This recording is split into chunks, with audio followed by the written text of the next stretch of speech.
Alhamdulillah, masuk hari ke-14 ya. Gak terasa ya. Malah kadang-kadang lupa ngitung harinya itu. Kalau saya sekarang ingat karena lihat tanggalan anak-anak ngaji. Kemarin 13, berarti sekarang 14. Saking tidak terasanya, semakin terus bertambah hari, kalau kita semakin menikmati ibadah Ramadan, insya Allah semakin tidak akan terasa. Kalau waktu terus berjalan, tiba-tiba masuk tanggal 1 Syawal. Makanya pantas kata Rasul, andai kata umatku tahu apa yang ada dalam bulan suci Ramadan, maka sungguh dia pasti berharap semua bulan dijadikan Ramadan. Itu kalau tahu apa yang tergantung dalam bulan suci Ramadan, karena semuanya di Ramadan itu yang unsurnya kebaikan atau mubah, bahkan mubah, itu semuanya dinilai ibadah. Makan yang biasa kita sehari-hari itu kalau makan tanpa kita baca bismillah tidak jadi ibadah. Karena makan minum hukumnya mubah. Mau makan silakan, gak makan juga. Yang lapar, yang tidak makan, gak dipaksa. Tapi Ramadan makan itu langsung jadi ibadah. Jangan makan, tidur sekalipun ibadah. Cuma kadang zaman sekarang salah penafsiran. Tidur ibadah, tidur tuh habis subuh tidur, nanti habis lohor tidur. Jadi banyak tidurnya. Karena tidur kan ibadah. Yang jelas ibadahnya kualitasnya beda. Orang yang tidur bulan puasa, bulan Ramadan ibadah, tapi beda nilai ibadahnya dengan orang yang tidak tidur. Jelas gak sama. Karena kalau zaman Rasul tidur itu ibadah, itu karena sahabat gak mau tidur gitu kan. Bulan Ramadan itu karena Rasul menyampaikan fadilah Ramadan begitu besar, maka sahabat itu sehari semalam 24 jam gak tidur ibadah tok. Baca Quran terus gak mandeg-mandeg. Kenapa? Karena Rasul menyampaikan bahwa bulan Ramadan itu semua dinilai ibadah. Akhirnya para sahabat gak tidur belas. 1 hari 1 malam, 2 hari 2 malam, sampai 3 hari 3 malam. Rasul kok berpikir loh, kok sahabat gak tidur, kok tiap malam rame terus. Bukan rame melean, rame ibadah, baca Quran, sing sholat, pokoknya segak mandeg. Akhirnya kata Rasul, sahabat ya gak gitu-gitu amat, gak nemen-nemen. Manusia butuh istirahat. Saya ini juga sama, ya tidur ya bangun, ya makan ya enggak. Saya juga punya istri, kata Rasul. Tidur bulan Ramadan, naumus shaimi ibadatun. Tidurnya orang puasa ibadah. Lah baru sahabat nyempatkan dari dia ibadahnya dipakai tidur, menyempatkan tidur. Kalau kita menyempatkan bangun, kan begitu beda. Apalagi habis subuh ya, betul perut kenyang.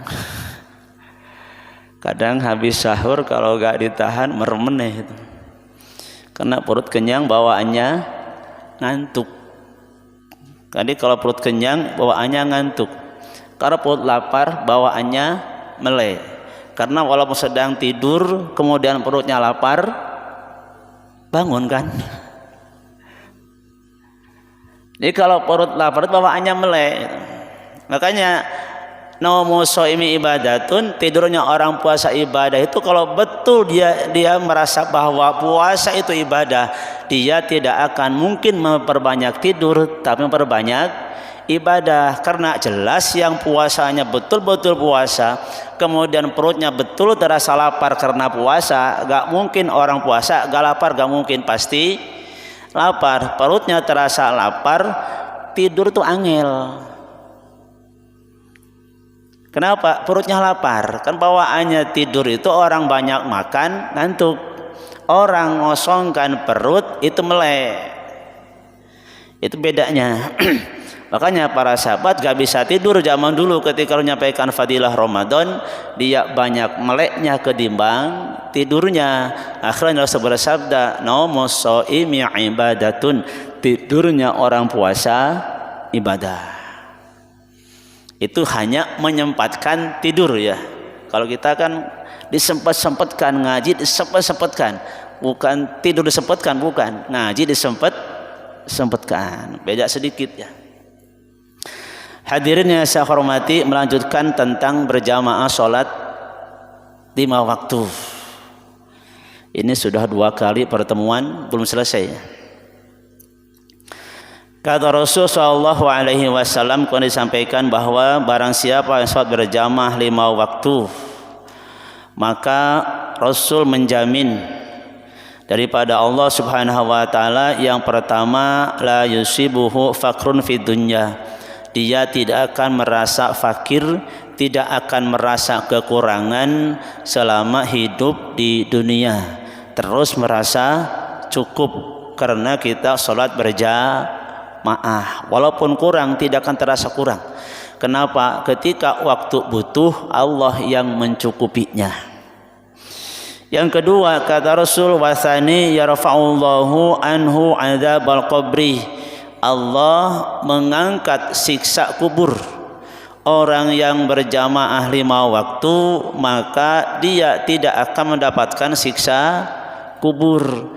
Berarti masuk liang lahat langsung disambut dengan malaikat basyar mubasyir, bukan disambut dengan malaikat munkar nakir.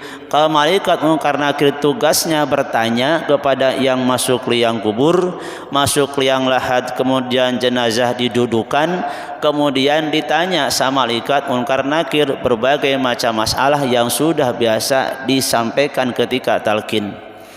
Nah, ketika orang yang masuk alam kuburnya dia mendapatkan nikmat kubur, siksanya diangkat oleh Allah, maka yang datang dia kepadanya bukan munkar nakir tapi basyar mubasyir. Tugasnya apa itu? Memberikan kabar gembira. Jadi langsung menang sampai di sini, enak-enakan saja. Pertanyaan enggak ada. Kenapa? Yang datang malaikat basyar mubasyir, memberikan kabar gembira tok. Namanya basyar kan kegembiraan. Yang ketiga, kata Rasul, yu'ti kitabahu biyaminihi. Kitabnya diberikan dari sebelah kanan. Orang yang istiqomah berjamaah 5 waktu, duhur, subuh, duhur, asyar, maghrib, Isya, maka ketika ada di padang mahsyar itu kitabnya akan datang dari sebelah kanan. Berarti dia mendapatkan kebahagiaan. Makanya kata Allah, fa amma man utiya kitabahu biyaminihi fasaufa yuhasabu hisaban yasira wa yanqalibu ila ahlihi masrura.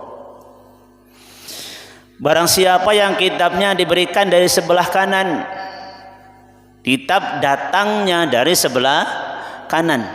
Bahasa apa? Man utiya ya. Utiya itu didatangkan, bukan kita ngambil. Quran didatangkan dari sebelah kanan, berarti Qurannya datang sendiri, didatangkan oleh Allah. Bukan kita mencari-cari kitab kita, bukan, tapi kitab didatangkan oleh Allah dari sebelah kanan. Maka kata Allah, fasaufa yuhasabu hisabai yasiro, maka dia akan mendapatkan hisaban yang ringan, hisaban yang seringan-ringannya.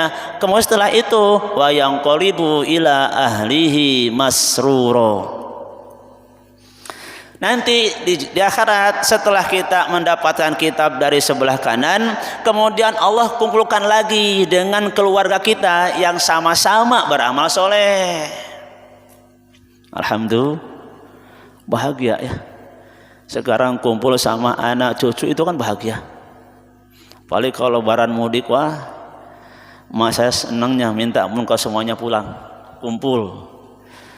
kumpul semua satu keluarga. Nah sekarang kita kumpul sak keluarga anak cucu di dunia, kita kan bahagia cuma sebentar, tapi kelak di akhirat Allah menjamin orang yang istiqomah berjamaah 5 waktu, kitabnya mendapatkan dari sebelah kanan, kemudian dia Allah kumpulkan di surga bersama keluarganya dalam keadaan bahagia. Makanya kan Allah menyampaikan ku anfusakum wa ahlikum naro. Jagalah dirimu, kata Allah. Berarti yang pertama jaga diri kita. Itu tugas seorang ayah ya. Ini ayat yang dibebankan kepada bapak, ayah. Ku anfusakum, jagalah diri kalian, kata Allah. Setelah kalian menjaga dirinya baik-baik, sholat 5 waktu dikerjakan, bahkan dengan berjamaah, kemudian wa ahlikum, dan keluarga kalian jaga. Dari mana? Dijaga dari api neraka. Artinya apa? Ketika kita berbuat baik, ajak keluarga, kan begitu kan?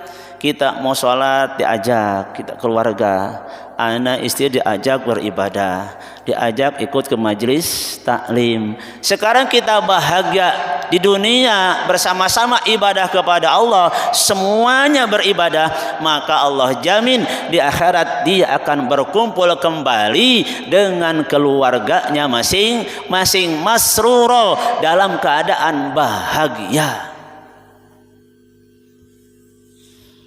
Mudah-mudahan kita begitu ya. Jadi jangan ibadah sendiri. Tarawih diajak anaknya, diajak istrinya sholat tarawih, enggak berangkat sendiri, enggak. Ini perintah Al-Quran, perintah Allah, bukan ibadah sendiri. Ini seorang ayah bukan ibadah sendiri. Terus kita yang penting kita ibadah, anak kita dibiarkan, istri kita dibiarkan. Ibadah yang seperti itu tidak akan berarti apa-apa di akhirat, enggak. Kenapa? Bebannya ditarik oleh keluarga anak istrinya untuk masuk ke nerakanya Allah Subhanahu wa ta'ala.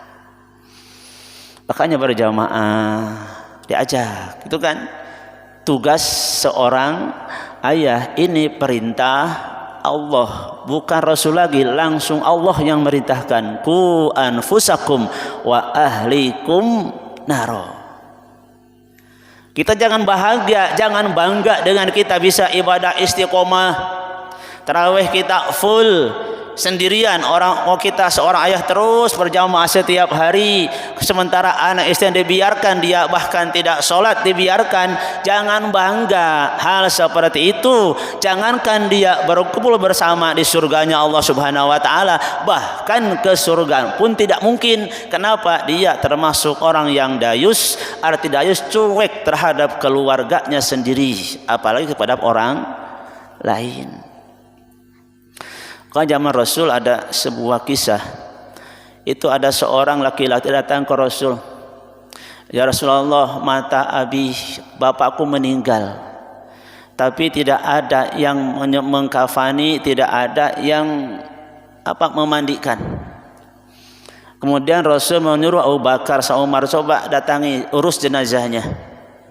Kemudian pas Umar sama Abu Bakar datang, dia yang dikatakan jenazah dilihat sama Umar sama Utsman bukan jenazah, ternyata dia wujudnya berubah menjadi babi warna hitam, al-khinjirul aswad, babi hitam gelap, sangat hitam. Terus Abu Bakar, Umar kembali, ya Rasulullah, kok bukan jenazah, bukan manusia yang saya lihat. Terus apa yang kamu lihat? Yang saya lihat wujud babi yang sangat hitam. Rasul berangkat sama Rasul, Abu Bakar, Umar, dilihat ternyata betul yang kelihatan itu bukan manusia, tapi wujud babi yang sangat hitam. Rasul berdoa Rasul, akhirnya mayat tersebut kembali ke wujud semula, wujud manusia lagi. Terus setelah itu dimandikan, dikafani, disolati. Ketika mau dikuburkan, dibuka lagi kain kafannya, berubah lagi. Berubah lagi menjadi wujud seekor babi yang berwarna hitam. Selesai itu Rasul bertanya, "Hai fulan, ini apa amal bapakmu kok sampai seperti ini?" Dia bertanya, "Tarikus sholah." Dia selalu meninggalkan sholat. Nah, Rasul bersabda, "Hei para sahabat, unduru," kata Rasul, lihatlah kalian semua bahwa orang yang meninggalkan sholat nanti di hari kiamat ketika alam ba'as terjadi, yub'atsu, kata Rasul, dia akan dibangkitkan seperti ini. Na'udzubillah min dzalik. Jadi bangkit hari kiamat, namanya alam ba'ats, semua manusia dibangkitkan di hari kiamat tersebut. Wujud manusia berbeda-beda tergantung amal masing-masing. Nah, di antaranya amal yang bisa merubah wujud manusia, bukan manusia lagi, adalah ketika dia selama hidupnya selalu tarikus sholah, dia meninggalkan sholat. Makanya mari puasa itu kita dipakai latihan ya. Dipakai latihan untuk supaya apa? Setelah selesai Ramadan itu ibadah semakin baik. Kalau kita sekarang bisa bangun malam karena untuk ibadah syahur, kenapa di luar Ramadan kita tidak dipaksakan bisa bangun malam? Kan sama. Tapi anehnya ketika Ramadan kita malam bangun karena tujuannya makan, tidak ada lagi. Tapi ketika selesai Ramadan sudah bangun, adzan baru bangun. Loh, kenapa Ramadan yang 30 hari latihan itu kemana? Kan begitu pertanyaannya. Padahal selama Ramadan 30 hari itu adalah merupakan latihan, belajar bagaimana Rasul supaya selesai Ramadan itu yang kita amalkan selama Ramadan bisa dilanjutkan selama 11 bulan selain bulan Ramadan. Itu bebannya berat ya berarti. Orang tarikus sholah, kata Rasul, kelak di hari kiamat akan dibangkitkan seperti ini, yaitu wujudnya babi yang sangat hitam. Naudzubillah min dzalik. Makanya kita berusaha.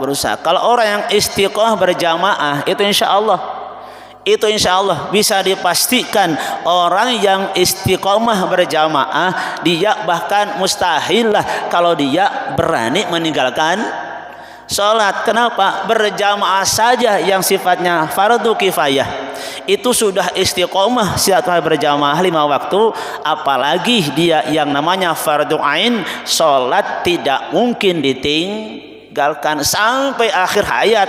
Dia sakit sekalipun berusaha tetap sholat. Kenapa? Karena ini hukumnya fardu ain. Makanya setan begini, kisah setan itu membara mulai pagi ya sampai malam, itu satu orang itu terus sama setan mulai pagi sampai waktu duhur. Setan nggak sholat ya. Lah orang itu nggak sholat juga, duhur. Kemudian masuk waktu asar juga tidak sholat asar. Datang maghrib juga tidak sholat. Isya berarti mulai subuh setan barengnya sampai isya terakhir itu tidak sholat. Nah, ketika orang itu akan tidur, setan lari. Nah, kata orang tersebut, "Loh, setan kenapa kau lari? Kenapa aku meninggalkan mulai subuh kok sekarang kok mau tidur, gak mau tidur bareng?" Apa kata setan? "Aku gak wani bareng dengan sampean, gak berani." "Loh, kenapa?" Kata setan, saya meninggalkan sholat sujud kepada Allah seumur hidup 1 kali tok. Saya tidak sujud kepada Allah seumur hidup cuma 1 kali tok. Tapi ternyata saya dilaknat sampai hari kiamat. Sementara aku lihat mulai tadi subuh, duhur, asyar, maghrib, isya, aku lihat sampean tidak sholat sama sekali. Bagaimana beratnya siksa Allah? Saya enggak mau terlibat, kena dengan dampak, kena dengan imbas siksa Allah yang Allah berikan kepada sampean saat ini. Saya enggak mau kena imbasnya, mendingan lari. Untuk apa? Nunggu sampean kalau nanti dapat datang siksa Allah karena tidak sholat. Makanya kalau orang tidak sholat itu imbasnya 70 keluarganya imbas. Jadi bukan untuk dirinya sendiri, tapi untuk 70 keluarganya, para tetangganya, orang-orang dekatnya, itu kena imbas semua. Itu keadaan tidak sholat, Masya Allah. Makanya kalau musibah banyak, ya mungkin itu ya. Mungkin bencana itu. Makanya kalau kita berjamaah 5 waktu, insya Allah jangankan sholat yang kita tinggalkan, berjamaahnya saja yang sifatnya fardu kifayah tidak berani kita tinggalkan. Padahal kalau untuk umat Rasul itu Allah gak maksa untuk khusus nemen lah. Yang penting kita sudah sholat, alhamdulillah. Itu anugerah. Kita bisa sholat Allahu Akbar. Kata Allah, ya malaikat, ketika hamba mengucapkan Allahu Akbar, ambil dosanya semua dari pundaknya, ambil. Karena dia mau menghadap kepadaku harus dalam keadaan bersih daripada dosa. Jadi ketika kita Allahu Akbar, itu dosa langsung diangkat. Diangkat pundaknya, kata diangkat dosanya ketika mengucapkan Allahu Akbar, dosa diangkat oleh malaikat itu atas perintah Allah. Jadi ketika kita sedang sholat, posisi kita tersebut sudah tidak membawa dosa kepada Allah. Selesai sholat, ya Rob, kata malaikat, ya Rob, Robbana, apa dosanya saya kembalikan lagi. Kata Allah, demi kemurahanku, demi kasih sayangku kepada hambaku, untuk apa dosa dikembalikan? Dia sudah aku ampuni dosanya ketika dia sudah mengerjakan sholat. Alhamdulillah kita bisa istiqomah sholat. Makanya ketika malaikat Jibril diciptakan oleh Allah, kemudian Jibril ngaca kan, bercermin, itu malaikat Jibril bahagianya minta ampun, senang. Kenapa? Wajahnya itu ganteng. Terus kata Jibril, ya Allah, apakah engkau menciptakan lagi makhluk seperti aku? Kata Allah, tidak, aku tidak menciptakan lagi makhluk sempurna kamu. Akhirnya malaikat Jibril langsung sujud sholat 2 rakaat, yang 1 rakaatnya itu 20.000 tahun. Mampu. Malaikat Jibril sholat 1 rakaat 20.000 tahun, sampai 2 rakaat berarti sholatnya 40.000 tahun. Selesai sholat, terus selesai, kata Allah, Jibril, kamu sholat waktunya lama sekian sampai 1 rakaat 20.000 tahun, tapi aku tidak merasa bahagia, kata Allah. Aku tidak merasa bangga dengan sholatmu. Loh kenapa? Kata Jibril, karena sholatmu kamu kerjakan 2 rakaat bukan perintahku, itu kemauan sendiri karena tanda bersyukur. Nah nanti akan ada di akhir zaman umatnya Muhammad, dia sholat 2 rakaat mengucapkan takbiratul ihram dengan hati ingat banyak pikiran, banyak masalah, khusyuknya susah, yang penting sholatnya beres, maka itu aku lebih bahagia sholat yang banyak ingat kemana-mana untuk umat Muhammad ketimbang sholatmu yang khusyuk 2 rakaat lamanya 40.000 tahun. Makanya kan khusyuknya kita tidak itu khusyuk semuanya, yang penting ada sedikit khusyuknya, kan begitu. Allahu Akbar, insya Allah kalau kita baca takbir Allahu Akbar itu khusyuk. Setelah itu lihat apa agak masa, teruskan sholatnya. Alhamdulillah, mudah asalkan mau. Allah tidak maksa mulai Allahu Akbar sampai salam khusyuk terus, nggak mungkin itu, nggak mungkin.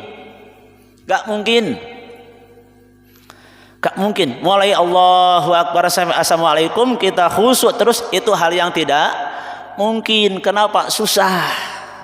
Makanya dihitungnya khusyuk hanya kita ada sebentar saja kita khusyuk, sudah dihitung khusyuk. Nah, supaya sholat itu sempurna maka berjamaah. Makmum ngelamun, nah penting baca Fatihah ya. Allahu Akbar. Bismillahirrahmanirrahim. Baca Fatihah dewe. Mari ngono ngelamun. Imam Allahu Akbar. Loh ruku, ini lo ruku. Sampai salam itu belas gak ingat sholat sama sekali, tapi Fatihah dibaca tetap.